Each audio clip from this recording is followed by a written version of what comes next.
লাল শাক দিয়ে এমন মজার একটা রেসিপি যে রান্না করা যায়, বিশ্বাস করেন আপনারা যদি বাসায় একবার রান্না করে খান আপনারা বারবার রান্না করতে চাইবেন। এত মজার একটা রেসিপি। চলেন শুরু করা যায় রেসিপিটা। আব্রাব্বু গতকাল রাতে কিছু শাক এনেছিল, লাল শাক। তো আব্রাব্বু যেহেতু লাল শাক এনেছে, মনে মনে অনেকটাই খুশি হয়েছি যে লাল শাক দিয়ে এমন একটা রেসিপি করব যেন তৃপ্তি সহকারে ভাত খাওয়া যায়। তো এই রেসিপিটা আমার শাশুড়ি মা আমাকে শিখিয়ে দিয়ে গিয়েছে। এত ভালো লেগেছে, মানে যারা ফেনী বা নোয়াখালী বা চিটাংবাসী তারা কিন্তু এই রেসিপিটা মানে প্রায় প্রায় রান্না করে খায়।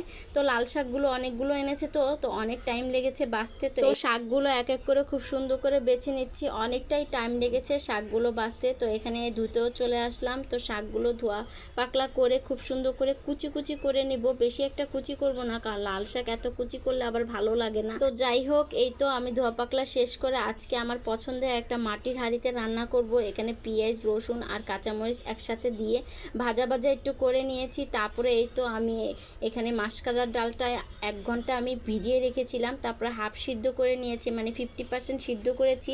তারপরে হলুদ, মরিচ, লবণ দিয়ে খুব সুন্দর করে সব কিছু দিয়ে আমি কষিয়ে নিব। যেহেতু 50% সিদ্ধ করা আর 50% আমি এখনই সিদ্ধ করে নিব। তো কষানোর মাধ্যমে আমি 50%টা সিদ্ধ করে নিয়েছি। এই তো এখন আমি একটা টমেটো দিয়ে দিব, এর ভিতরে টমেটো দিয়ে খুব সুন্দর করে নাড়াচাড়া দিয়ে ভালোভাবে সুন্দর করে কষিয়ে এখন আমি শাকটা দিয়ে দিব।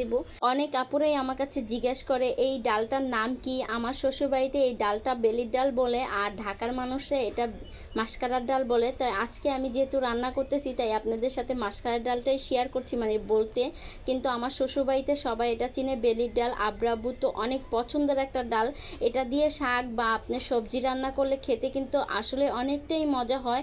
যারা যারা নোয়াখালী বা ফেনী বাসিন্দা আছেন তারা তো চিনেন, এই ডালটার নাম অবশ্যই জানেন। এটা দিয়ে খাইসাও রান্না করা যায়, মাছের মাথা দিয়ে রান্না করলে আরও বেশি ভালো লাগে। তো আজকে আমি শাক দিয়ে রান্না করব। অনেকে কিন্তু এটা নিরামিষও বলে, কিন্তু আমরা বলি ডাল দিয়ে শাক রান্না। যাই হোক, এই তো আমার শাক রান্নাটা হয়ে গিয়েছে। যেহেতু শাক অনেক নরম তাই আগেভাগেই হয়ে গিয়েছে। আর আমার যেহেতু ডালটা 100% সিদ্ধ করাই হয়ে গিয়েছিল, তো শাকটা বেশিক্ষণ টাইম লাগে না, শাকটা ইজিভাবে তাড়াতাড়ি হয়ে যায়। আর এই তো এখন আমি বাগার দিয়ে দিব, রসুন পেঁয়াজ বেশি করে দিয়ে খুব সুন্দর করে একটু বাদামি রঙের হয়ে আসলে এখন আমি শাকটা ঢেলে দিব। আর এভাবে কিন্তু বাগার দিয়ে খেতে কিন্তু ভালোই লাগে। আপনারা যদি বাসায় একবার ট্রাই করেন তাহলে আমার বিশ্বাস আপনারা বারবার এই রান্নাটাই খেতে চাইবেন। এই রেসিপিটা ফলো করলে আপনাদের কাছেও ভালো লাগবে। তো এই তো আব্রাব্বু খেয়ে চলে গিয়েছে, এখন আমি খেতে বসলাম। বিশ্বাস করেন এই প্লেটের ভাতগুলো আমি সব খেয়েছি, আবার নিয়েছি এই শাক দিয়ে। মানে এই আজকে কিছুই রান্না করিনি, শুধু এই শাক দিয়ে আমি ভাত খেয়েছি। আব্রাব্বু খুব তৃপ্তি সহকারে ভাত খেয়ে গিয়েছে, আলহামদুলিল্লাহ। আজকে আমার দুপুরে এই তরকারি দিয়ে আমি খুব